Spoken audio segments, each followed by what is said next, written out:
Hello, you're listening to Don't Listen to This. That's my podcast name. Don't listen to this. I'm your host, Ewan Gleadow, where we're going to talk about 1,001 albums to listen to before you die, or allegedly should. Um, I've done my introduction in the wrong order, so I'm Ewan Gleadow. Again, hello. I'm a writer of a couple of years now. I write for Daily Star, Cult Following, Clapper, Geek Show, all these lovely little places, and all the usual bits and pieces that you can find on there. And I'm also host of the enviable task of listening to over 1,001 albums and figuring out whether or not they actually need listening to. But of course, you need help when you do things like that. And I've got as good as help on any guest at all, actually. I've brought in the expert on all things Lorde, Carson Timar. Welcome. Thank you very, very much for being here. Oh no, thank you so much for having me on. No, it's my pleasure. I mean, we've podcasted for a while. It's been some time since we've done a proper one. I think the last one we did was 50 Shades of Grey, actually. Yeah, a good one, Valentine's naturally.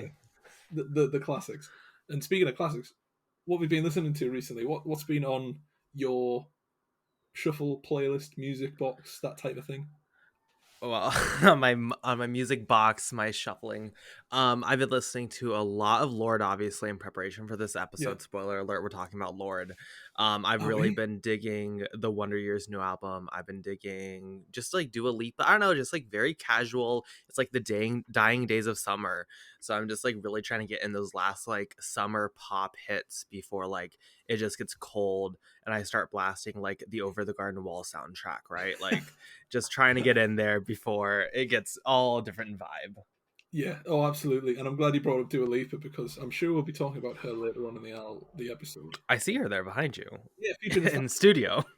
It's so good. I don't mean to go on a tirade and a tangent already, but Dua Lipa's future nostalgia is incredible. Like it is so Yes. good. I got the chance to see her when she was touring Newcastle. Unbelievable night, possibly Oh one of yeah. the best I've been to. Yeah. Incredible.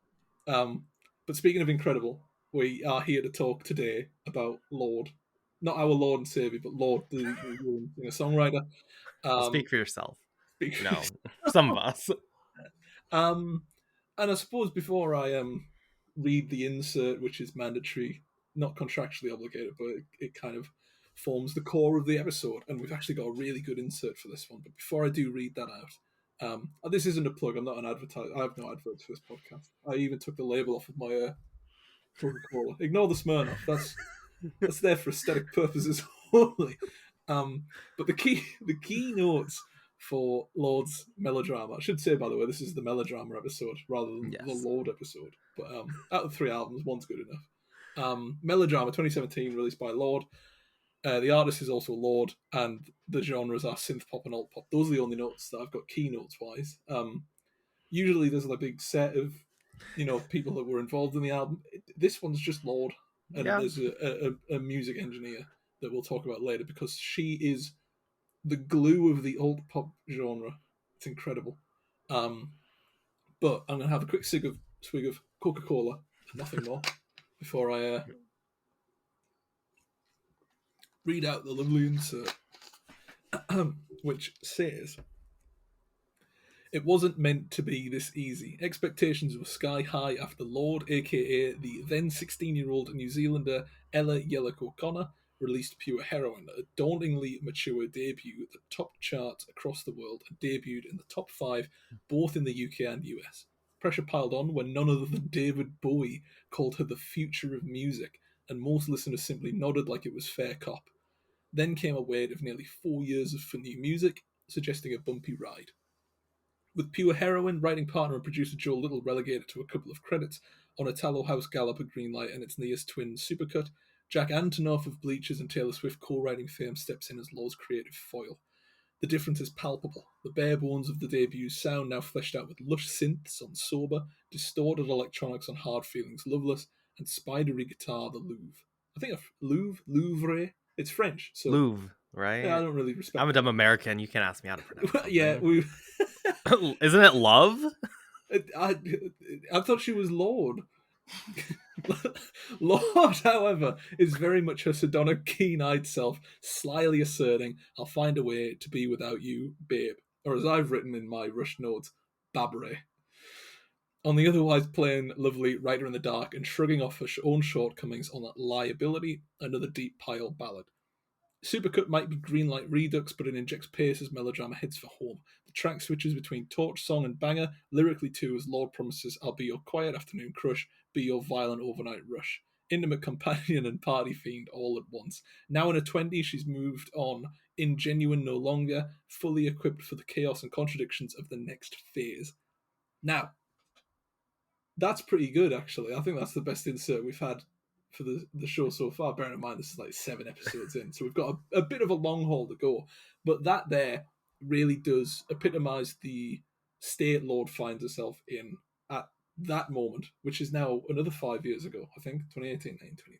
Yeah, 5 years ago. It's 2022 for now. Not long left. But I suppose before we actually start talking about the quality and the quantities, the consistency of the album, what are your memories with the album? Have you got any memories at all? I mean, it's funny to like be like, yeah, back in 2017, but like I very distinctly remember this album coming out. Obviously, big fan of Pure Heroin, so like I was obviously very excited for this. I remember Greenlight dropping. I remember the day Greenlight dropped, and I was like, oh, it's good. And then the album dropped, and I was like, oh, it's good. And then like with Lorde album specifically, it really takes for me like 2 to 3 listens to really like break it down and get into it. And then I just remember like throughout my like early college days, late high school, early college days, like falling in love with the album. And I remember like so many nights just like dancing to it and like hanging out with the album. And I think one thing we'll get about with Lorde is that her work is so hyper focused on the emotions of the time. And it's really interesting, like being in a similar cohort as Lorde, considering you get to like see your own life reflected in that. So I have a lot of like very deep personal memories with the album. I don't necessarily know any like big grand moments with the album, but like I do remember it coming out, and it's been like a staple, specifically of those like 2 to 3 years, let's say, after it released. Yeah, absolutely. I mean, to contrast that, this is the second time I've listened to the album. The first time was a couple of years ago, and I thought it was all right. Obviously, back then, a few years ago, my brain hadn't developed. So obviously, sort of sitting and waiting for that to happen before I went back and listened to a lot of this stuff. But the only other memory I've got with Lord's music is that video of her singing "Writer in the Dark" and shushing the crowd, which I think is. I know a lot of people ripped the piss out of it at the time on Twitter and stuff. I think that is fantastic, and it's what all artists should do. Um, it's the polar opposite of what happens when artists don't want to sing their own songs and go, "Oh, you sing it." No, I'm here to see you. Rightly so. Tell me to shut up if I'm singing your song in a poor pitch or tone. Absolutely, I'm all I for mean, that. I believe Lorde can sing better than anyone in that audience. I'll give them that. So like, If I was might in as the well. audience, I'd give her a run for her money, but I Well, wasn't, so I I don't think can't. you were there. That's why, Yeah, that's why. obviously. If I was there singing along, she'd be like, "Oh, can you actually come on the stage, please? Yes, please. A duet, please." No, I think obviously she got dragged for that a bit. I think it was brilliant. I thought it was fantastic. And speaking of fantastic, I suppose we should talk about the album itself. Melodrama. What a transition. Yeah. Seamless. Nobody noticed until I mentioned it. That's the quality. Um, Melodrama. I was reading up on, as I do for so many albums these days, and Lorde said it was inspired by a 1950s sci-fi novel from Ray Bradbury called "There Will Come Soft Rains," which I think is incredible. Love it. She cited a lot of um, influences, and among those were the likes of Joni Mitchell, Leonard Cohen, and I was wondering what you think. Do you see those sort of elements in her music, that sort of poetic justifications of love, essentially? Because melodrama is a very unique album in where it positions itself with its thematics. Yeah, absolutely. I think it's really interesting because it consistently being titled melodrama, like keeps in mind, keeps in a discussion that ultimately the emotions present that it's presenting as its entire identity, like are childish to a sense, that they are melodrama, that these are, short flames that are getting entire songs written about them, that these are, tears that will pass rather quickly.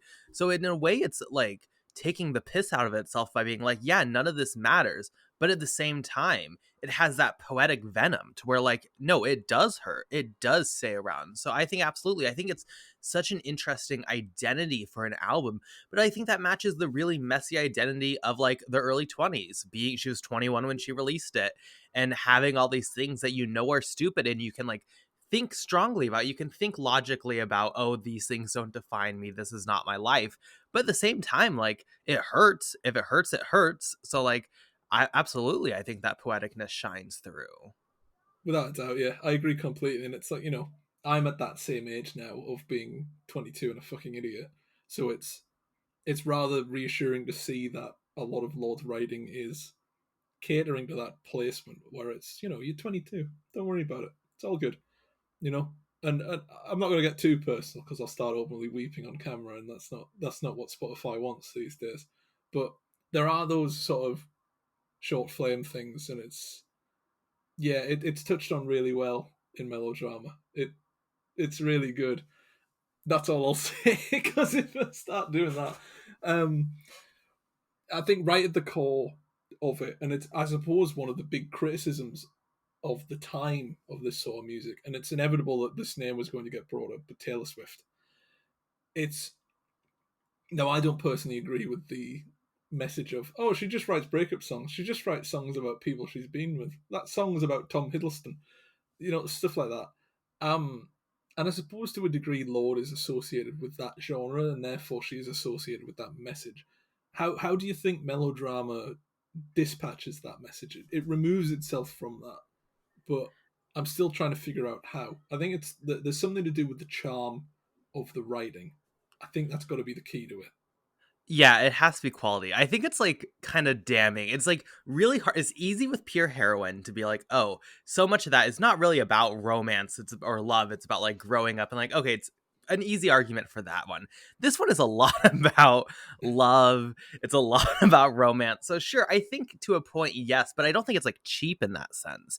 I think to like venomize or not venomize, but villainize love and talking about love and embracing love, like everything we do pretty much, well, not everything, but a lot of what we do is about love. It's about romance. It's about that desire to like feel a deeper connection with someone. Like, so I think to say, oh, you can't write about that, and I don't agree with that with Taylor Swift either, but like I think it's a weird point in general that people tend to bring up. But also like I think a lot of this goes much deeper than just being like, oh, I miss him. A lot of this is about like the self-worth you gain from love, or the self-worth you don't have during a breakup. And it's a lot of those like deeper emotions that are very poetically put onto the album that like it's such a worthy examination of that emotion that I think it's really juvenile to say like, oh, it's just about breakups, we have to throw it away. And Lorde gets criticized with that all the time. But I think it's silly because it plays ignorant towards like the real lived experience of being this age, but also like it plays ignorant towards the actual value that this exploration and analysis has. Yeah, absolutely. I think ignorance the right word there. Yeah, without a doubt. Because if you think about you know Taylor Swift's work, Lana Del Rey's, Dua Lipa even as well, it's the big sweep of the net is they're just breakup songs. There's a lot more to it than that. It's very difficult to articulate very simple messages, especially in music where you've got 2 to 6 minutes maximum to not just orchestrate a very good sounding song, but to actually make it lasting with lyrics that make sense to you and an audience. To do that for 12 songs is incredible. To do that for 40 minutes is stunning. And I think a lot of what melodrama is, like you've already explained really well there, it's melodrama. It is actually melodramatic. It is the over emotional experience of being in your early 20s. It's the over sophisticated view you give yourself, because at this point in your life, like me, I'm 22 now. You're like a tadpole, really. You're just fucking swimming about, and then all of a sudden, you're dead, and that's all right because your early 20s are just pissing about, really, aren't they? That's what the point is. And I think I'm glad you brought up Dua Lipa. I think it was you. It might have been me that brought up Dua Lipa. I You think did. I started Brilliant. it, yeah. Perfect. It's all right. Because I do see a couple of similarities between this and melodrama. I mean, Dua Lipa's future nostalgia melodrama, not melodrama and melodrama. Um, the only difference for me is that the emotional range is more of sophistication and longing on Melodrama. With Dua Lipa, you get something that's very angry, very rebellious, and very resourceful. Something like Good in Bed is just perfect. I think that's possibly the best song on the album. But I think it's because it tackles a tougher issue that I suppose some artists wouldn't normally be associated with, which is essentially relationships and sex. Dua Lipa does that perfectly. Lorde doesn't do it as much, and I think that's an active choice because the active choice here for me is especially with Taylor Swift's work, for instance. She knows her audience. She knows what they not so much what they want to hear, but what they would be more comfortable experiencing and the sort of emotions associated with it. And I think Melodrama particularly um, has that change. Really, it's the fascination with the burnt out candles of love, that sort of thing. It's very like when you get a candle and you like put your thumb and your forefinger on, it's like there it goes, adios. That type of thing. That's what Lord's Yeah. wanting to associate herself with, and she does so successfully. I think Liability is an excellent example of that. Liability is a Mm. song that not just laments the fact that oh well, that's ended, ho hum, but it's also a reflective sort of chance for Lorde. She looks not just at the end of the relationship with the other person, but what it has for herself. Mm. And it's very difficult for an artist to say, well, this isn't my fault. This is their fault. The amount of, generic pop songs that are just, oh, I miss them. Oh, Ed Sheeran, if only you played guitar better, I'd come straight back to you. That sort of thing. Lorde has such a sophistication at such a young age because she was Mm. the same age as me when she did, I think, 25, 24. She was younger than me when she did this, which is insane. And Yeah. I'm always really not jealous or envious, but impressed by young artists that can Mm. talk with such sophistication. It's where, like I Mm. mentioned Leonard Cohen earlier, you can see that I can see the wordplay, the experience, and it's rather interesting for me because Leonard Cohen's one of my favorites, and Leonard Cohen is, in his prime, was in his middle age, writing about all the sort of breakdowns and drugs and the dark seedy underbelly. Lorde takes that and challenges it and essentially adapts it to her own life and her own experiences, and in doing so manages to draw from such unique places. I mean, like I mentioned at the start, the places that Lorde can draw from are people like Billie Holiday, Otis Redding, like Mm. jazz and blues, and it really shows. It really, really does show. And I'm sure you've got more examples than me because I've written down the words liability and then sober as well. Yeah, absolutely. I mean, Rider in the Dark also, but like Supercut also. But like I think the fascinating thing about Melodrama that really sticks out to me when talking about like future nostalgia or comparing it is like there's almost a complete lack of, well, I would say a very different perspective from it. I feel like future nostalgia and a lot of pop, they've come to a conclusion, they've come to the end of their emotional arc, and they're writing the song in response. There's an anger in future nostalgia that is, here's the thing, I understand my emotions, I understand this relationship, and here's my thesis on it. Melodrama and Lorde in general, there's this lack of conclusion, there's this lack of understanding. She writes from the perspective of like, I'm in the like drama right now, I'm in the emotion right now, I'm in the middle of my like breakdown on the bathroom floor, or I'm in the middle of this conversation with sober, or I'm in this state of just like being in it, to where there's such a lack of um not reflectiveness, because she's just being completely reflective, but she's being reflective in the middle of the moment, which I feel like is just very unique. Taylor Swift, even, I think she's very good at playing the game, and she's very good at writing with that in mind. But it also feels like it comes from a place of like having been through it. Lorde writes from a place of being through it, which I think is really interesting. I think it's why like there's such a unique venom to her words. But it's also not just like raw and messy. It's incredibly crafted, incredibly clean, incredibly thoughtful, but always from the perspective of the actual moment itself, which I think is just like really unique and really talented to not lose one side of being either crafted or being very vulnerable and raw. It's a very interesting duality to her work. Without a doubt. And as it's like you said, part of it is playing that game because obviously I suppose it's difficult not to talk about commercialization of Yeah. music when you talk about Taylor Swift and Lorde and how they approach their work, because the artistic integrity of it remains. It's right there. It's intact. How they've managed to dwell on it is the difference, and how they've managed to associate themselves with certain aspects of their audience. And it's when I was making notes, I actually came across the article, the feature you wrote, and I started making notes from that, which is much easier than me actually doing work. And you wrote, as suggested by the title of the album, Lorde is now fully aware of the trivial nature of these emotions, but it doesn't stop the pain from hurting. And I think that's the key to Melodrama. The most important thing of it is that Lorde is experiencing that now. She's in the moment, where a lot of albums are out of that moment and looking back and going, how trivial a time that was. The real difference for Lorde and Melodrama is that she's in that moment. She's going, oh my God, how trivial a time this is, crying away. And it's really good. And it's just such a change. It's just a change in tense, really, from past to future and present. And it's a sincerely great combination. And again, it's one of those things that it relies on a lot of the tropes of the old pop genre and what makes it popular currently. What makes Lana Del Rey's Norman fucking Rockwell so engaging, what makes Taylor Swift so enjoyable. And it's perplexing to me that people can just say, oh, it's just breakup music. It's most songs are breakup music. Leonard Cohen, Bob Dylan, all of that stuff, it's just breakup music. It's breakup music done well.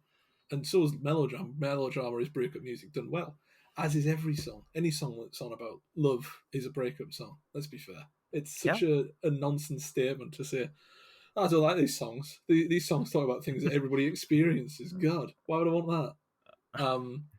I think for me though, it's Hard Feelings and Loveless. It makes it really clear. It expresses a real intimacy. And I think that's one of the songs where I was like, partway through the album, I was like, this is what Lorde's power is essentially. It's being able to engage with the suspected discourse, really. It's managing to engage with the, it's only ex-boyfriends type of thing. And essentially flipping that on its head.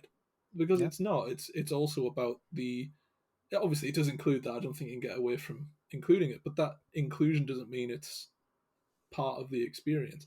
Her inclusion there is just to bounce off of. It's stuff like, I've already said the name of the song, I've forgotten it. Liability. Liability is the perfect example. Liability is a song that understands that not all problems in a broken relationship are the fault of the other person. And I think there's a genuine maturity there to actually reflect. And other people have done that. Other people have done that loads of times. But I think there's something about the narrative around the alt pop genre now where it's so important for people like Lorde to actually challenge it. Not for the fact that they need to challenge it for their own edification, but the fact that it's still sticking around as a conversation point when it really shouldn't be. It's a nonsense point to make that Lorde only writes about breakups. The same for Taylor Swift, who released a double pairing folk album, and people still go, "Oh, she only does pop songs with that guy from 21 Pilots."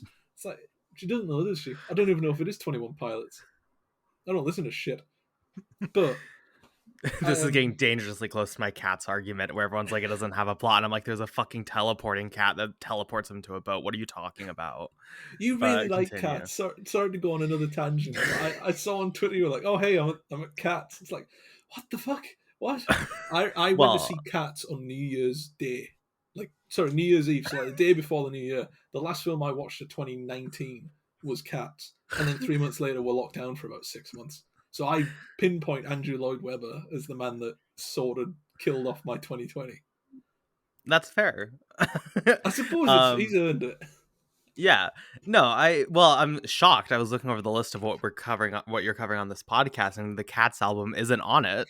So I'm shocked by that one. It's all right. Once I'm done with this one, I'm doing soundtracks. Good. I just think it's dumb fun. Yeah. Yeah. Stupid. Fucking Cats. That's why I don't get, everyone comes to it and they're like, oh, the plot and thesis isn't that strong. It's fucking Cats. It's supposed to be in the movie James Corden, eating a big bone. Okay. I want cool. I want a cover album from the Cats cast of Lorde's Melodrama. I was on Apple Music and there is an album of lullaby renditions of the Melodrama album. Really? I didn't listen to it, but I know it's out there, everyone. That's exciting and scary. I don't know how I feel about that, because I'm someone that, so like you listen to, I was going to say I've listened to all the Lorde's albums, yeah, all 3 of them. Pure Heroine's very good. I enjoyed that. I think my favorite for a time until I started listening to Melodrama again was actually Solar Power. I thought it was brilliant. It Um, is. it's getting a strange level of hate that I would reserve for an artist that has done me wrong personally. You Because know, if Lord, like, it's so fascinating, like, not to get into a whole holistic view of Lorde, but like you mentioned playing the game. Lorde, quite frankly, is terrible at playing the game because she gets an audience who like loves a certain sound, loves a certain thesis, and then she's just so like focused and committed to being hyper focused on her own life that she then waits 5 years for an album and goes in a completely different direction, similar to how life does. So like everyone like, oh, I love the venom of Melodrama and the depth and darkness of Melodrama and the venom, and then she's like, hey guys, here's like a summer album about doing drugs on a beach. And it's like, well, I love it. I think it's like a genius album, but I can see why some people would be a little less into it. that's the thing. Until you write an album about a uni student that just drank lots of vodka, I've not got an album to associate myself with. Apart from Different Class, the best album ever made. But I suppose a part of Lord's experiences and also a part of why I think she's a really good artist is that she's always ahead of the curve. She's Mm, always one step ahead of what the audience not just isn't expecting, but is also expecting. She's managed mm, to not just go beyond what they were expecting of her, but also in a way that just completely disassociates what she'd done before. You know, Pure Heroine, like the insert said, is sort of, you know, Melodrama is that fleshed out, but it's also so different thematically and structurally that it could have been a completely different artist that did that, and yeah, it's really refreshing to see that Lorde can do that so consistently. I mean, I say consistently, but she's done it 3 times now yeah. on 3 very good albums. And I suppose the big question there is what David Bowie said: is she the future of music? Just a small question. Is this, yeah, it's a small question. I mean, I think she, in my opinion, is like the ideal future of what music should be, right? Like how I approach media and how I enjoy media. Yes, I enjoy at times, like, let's go with the Scorsese quote, the like amusement park type attractions where like you have these loud fun albums, you have these loud fun movies, whatever. But for me, my heart is like with these raw emotional personal narratives that like reflect the authentic lived experience of the human condition. So I think like that is where power is found. I think that is where you can really touch people's lives. Like that's the type of media that can save people's lives, like, or make people feel seen. So I'm fascinated in people like Lorde who are creating these works that are so personal and so real that you can break it down. And at the end of the day, after you're done interacting, you don't only understand the artist better, but you understand yourself better in a way. You understand that like this is how emotions can work, this is how brains can work, this is how humans can work. So in an ideal world, I think yes, I would love for musicians to be personal like Lorde. And there's a ton of artists. I'm not saying Lorde's the only one out there, but like I would love for this to be the future of music. Is it the future of music? No, I don't think we're seeing that. Kind of tragically, but I would love for it to be. Yeah, I agree with that. It's the placement of the artist. It's the right place, right time type thing. Where it's if Taylor Swift wasn't making music, then Lorde would probably be the front runner. Yeah. And obviously they're very different musicians, but because genres exist to contain artists, that Lorde is essentially in the shadow of Taylor Swift. And I suppose that's a nice bridge into the legacy of Lorde, which is, Mm. I suppose I didn't think the construct of this podcast through when I put the words legacy on the piece because I assumed everything was before 1980 because I'd only Sure. listened to this stuff before then. Um, you can't just say, well, what's Lorde's legacy? Because she's 25. So 3 albums in. we can only speculate and sort of project what we think, and I don't think that's right either, which is brilliant planning from my part. But I think from an actual, it's been 5 years, half a decade. Yeah. It it's a long time in music. There are bands and artists that have gone from being Mm. top of the charts to completely irrelevant in less time. Yeah. Like Chumbawamba, who or Black Lace. Everybody remembers Agadoo though. So I guess it's actually a nice place to be. Um, as far as Lorde's legacy goes, firstly it's rather telling that Pure Heroine is still talked about a lot. Secondly, it's Yes. rather telling that Melodrama is still what people believe is essentially her peak. Yeah. Obviously, 3 albums, that's not many. Well, it is for it's not many for someone that is consistently making music, and by the sounds of it, will continue to do so. Um, with Lorde, I think the legacy is always dependent on how the genre is perceived. I'm not Sean Connery. Mm, Perceived, how it's perceived, not just now, but in about 10 years' time. We saw this with Red. We saw this with Lover as well, both from yeah. Taylor Swift, where it all depends on how the discourse begins to change around these albums, how the reappraisals work, how it fares and holds up. And for me, Melodrama is one of those albums that will hold up. It's an essential Mm, album for the old pop genre. Um, but I question whether it will be the peak of a discography. We can only speculate as to how far that will go. But mm. considering how closely I would rank, if you gave me a list of every album I listen to, Solar Power and Melodrama would be so close together that I would really struggle to decide which one's better. So I do Yeah. think it's legacy wise, it's all to play for. It's all, it's exciting. Yeah. I mean, I think for fans of Lorde, let's say, like, I think it's fascinating. I think it also is interesting growing and how your relationship with the albums change. Because, like, while in your early 20s, you really relate to Melodrama. As you grow up, like, I'm sure Solar Power will take on even more emotional meaning and relevance in your life. And, like, as life does, like, these are snapshots of an emotion at the time. But, like, on one hand, these are raw, beautifully crafted albums that, like, I easily could see just continuing to be considered some of the best. I mean, truly, Lorde, her first two albums especially, many consider to be two of the best albums of all time. Lorde, like, critically, incredibly acclaimed as an artist overall. At the same time, with that hype, with the, I don't know if it's a changing pace in music, but, like, I think a changing focus in just society as far as how we view media, how we view emotions. Like, I also see a really easy world where, like, in 10 years, everyone is looking back to Lord and saying, like, oh, that wasn't even that good. Like, I could easily see that being a future. What will it be? I'm going to hope for the better one. But, like, I think these albums so far have aged lovely. I'm so excited to see what she does next. I think she's getting better and better. I do think Solar Power is her best album to date.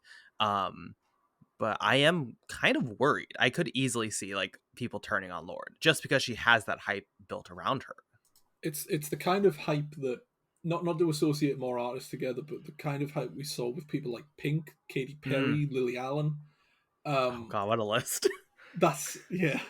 It's kind of like when I was 12 or 13, they were the top Mm. of the charts. I still remember Lily Allen's song. I think it's called Alfie, Yeah. which is Lily Allen's phenomenal, like so fucking good. But they were around the charts when I was a kid, and then 10 years time, people look back on them as essentially nostalgia bait pop. Yeah. Meek is another example with that song that I can't remember the name of, Lollipop. Yeah. I mean, Yeah, look at, like, I think Katy Perry's discography is, like, fascinating because I think a lot of her new stuff is actually quite good, specifically off the Witness album. I think it's pretty okay, but, like, she's basically been turned into a meme because of that position, like, and she desperately is, like, trying to, like, recapture that teenage dream era level of, like, fame and relevance. Pink too, but they're just looked at like, oh, they're kind of like old weird moms now. I think the one thing Lorde has going for her is that she is so young. I mean, she yes, released Pure yeah, Heroine when she was like 16. She's 16. not like a 35-year-old white woman right now. So I think that's the best thing for her, is like that kind of cringe element that you get with Katy Perry at times, or Lily Allen, or these people. Like, at least Lorde, like, is a little younger, so that she has a more, I think, a better pulse on, like, younger people and younger society. Yeah, it's the equivalent of like uh, Black Mirror, essentially, Yeah. where essentially every episode is don't use technology, it's bad for you, don't do that. That's the equivalent. And I suppose it'll be interesting to chart where Lord goes, who I can see having the same megastar value and getting as big as someone like Taylor Swift, or to put it as well, where it's similar criticisms have been leveled at them, Billie Eilish or Harry Styles, where Mm, these people are absolute superstars. They are larger than life. Some of them will go on for great careers. Others will try and breach films and not do a very good job of it. But nonetheless, there is an urgency to their music, and there is an intimacy as well that mm. I guess for a lot of people is lost because of how massive it is. Harry's House Yeah. it's a very solid album.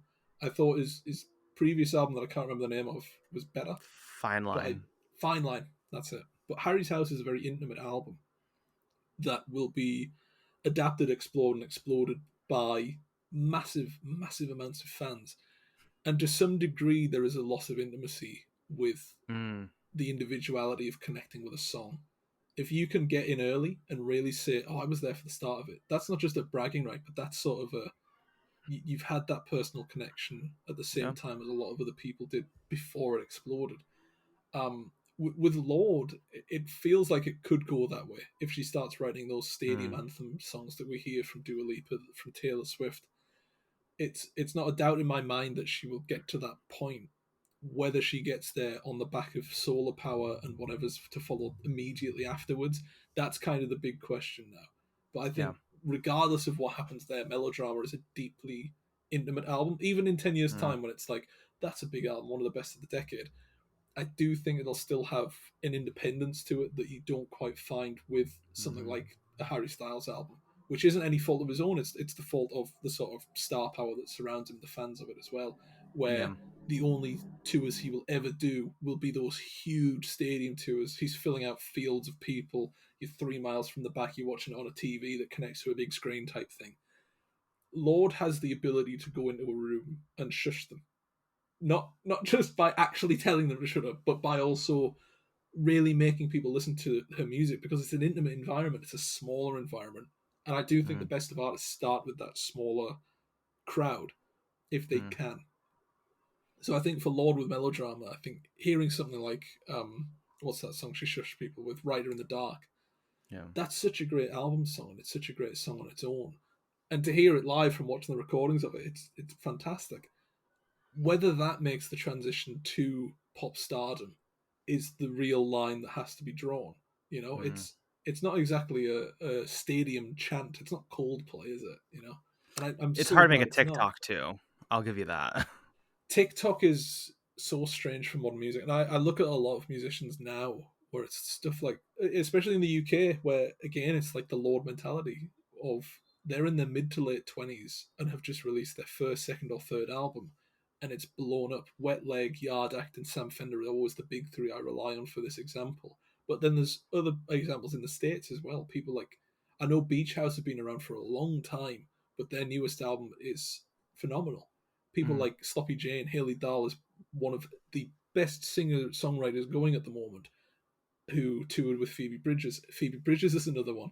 There are so many overlaps of young artists really starting to cement themselves, and it's exciting, but it's also the fine line between them being an obscure Katy Perry type star and on the other hand being one of the greatest lyricists of the generation, because there are a Mm. few of those knocking about at the moment.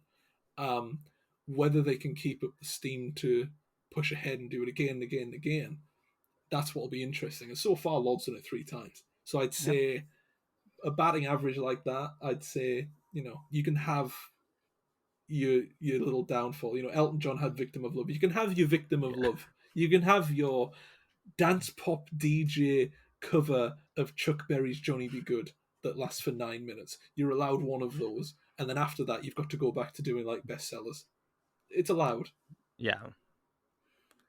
But I do suppose one of the big things that I forgot to mention in that tirade, when I could have desperately used a bit of drink, was the engineer of all of these albums, of Folklore, of Lover, of Norman fucking Rockwell, of Melodrama, and it's so important to mention it because I do think Laura Sisk is one of the most impressive. She has one of the most impressive CVs I've ever seen of a recording engineer. Um, I do think there is reason for her to be on all of these albums, and I think it's the trust that these artists have in someone that is so dedicated and experienced with essentially the core of alt pop. Mm. And it's rather telling that Laura Sisk is referenced and used and works on the best album songs of Melodrama, the best album songs of Lover, the best album songs of Norman fucking Rockwell, the best album songs of Folklore. It all makes sense, and I do think that is another sort of thread to untangle in the whole alt pop. Is just about sad people breaking up with other sad people debate. Yeah.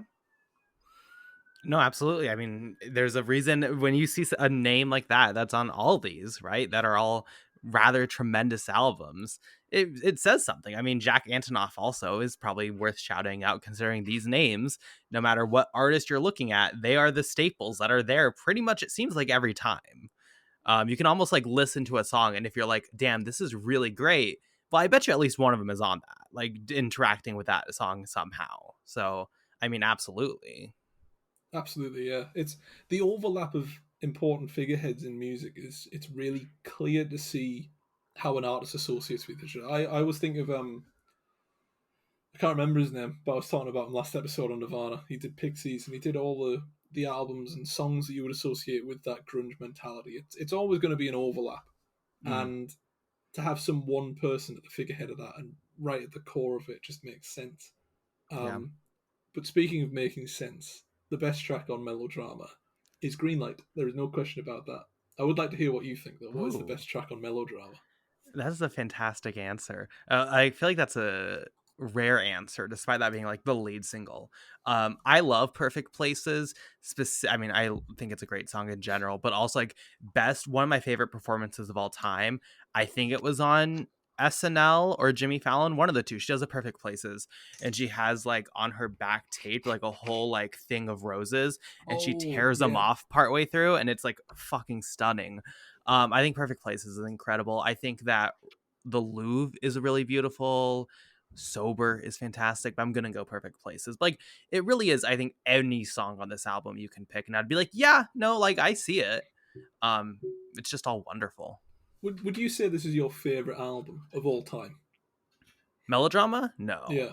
No? I think Solar Power is stronger even from Lorde's Ooh. discography. I think Solar Power is like fucking stunning. Like, It's like you wow. said about the doing drugs on beaches. Like obviously the Ooh. broader tones of Melodrama can be more associated because not everybody's been to the beach or done drugs. That's You and I've know. done both, but so maybe that helps. But like I think that even just like that perspective of growing up, I mean, I think like there's the rawness of childhood and the fears of growing up, and I wrote the entire article on cult following, so I'm not going to get fully into it, but like there's the fear of growing up and the initial steps into that in Pure Heroine. Melodrama, you've taken that step. You're now experiencing the world of adult emotions truly for the first time on your own. And you're in a war of sense, a melodramatic war, let's say.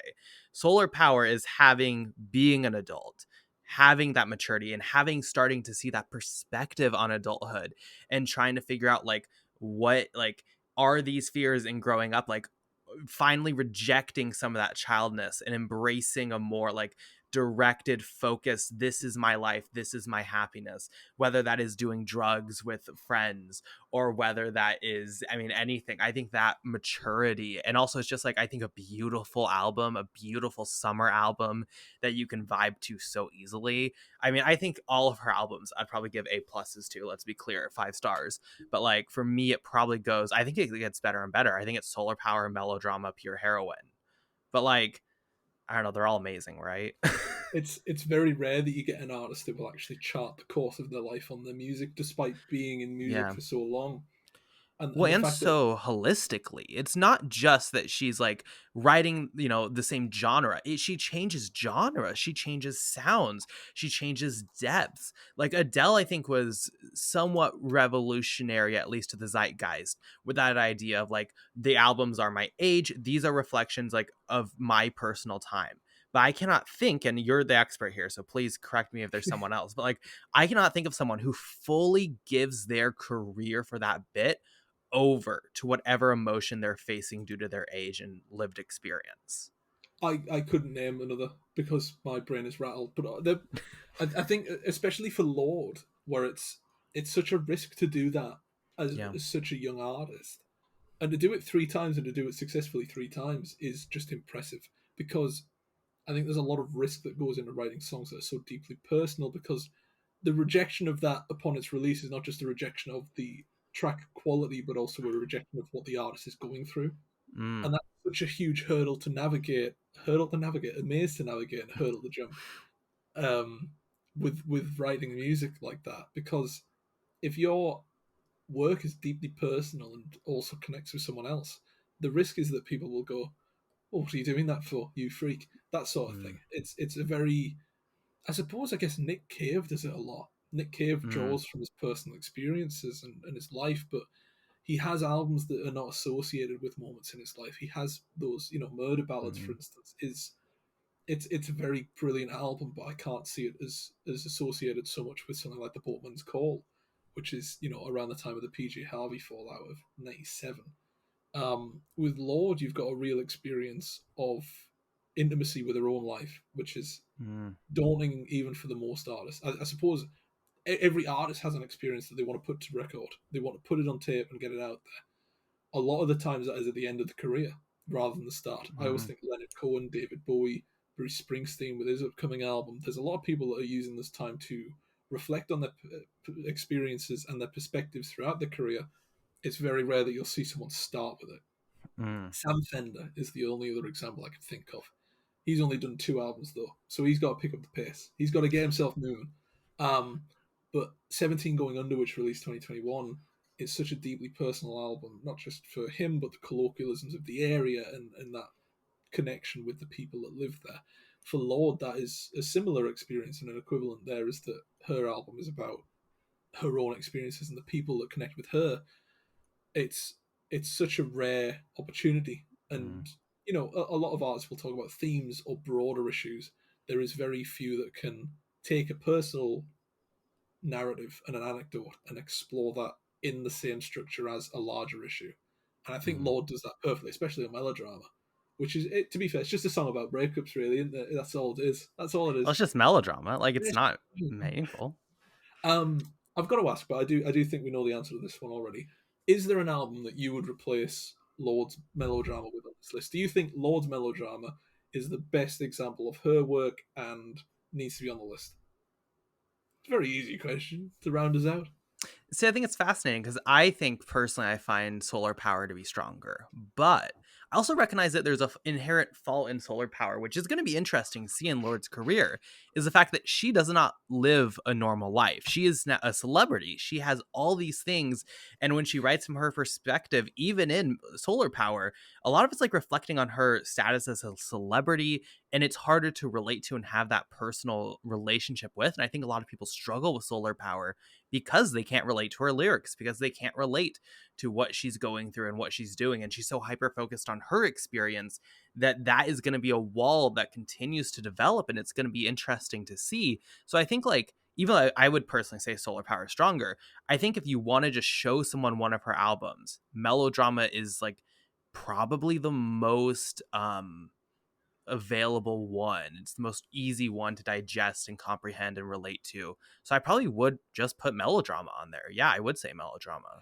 Yeah, it's the best example of her work, but perhaps not your favorite. And Mm. that's an issue I've had already so many times with 7 episodes. Like Arctic Monkeys, for instance, is obviously they've only got one album on the list. Like Lord, only one album on the list, which is time will tell.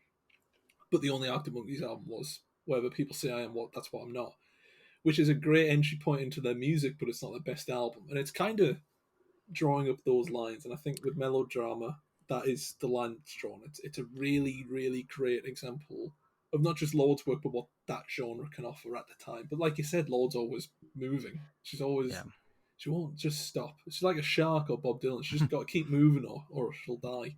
Yeah. Um, Speaking of dying, that's the end of the podcast. Would you like to plug your socials? Oh, sure. I'm on Twitter at BP_movie reviews. Yeah, you can find all my links. I write for a bunch of people about a lot of things, but you can find it all there, including the wonderful Cult Following, which you should check out and read all that great work on.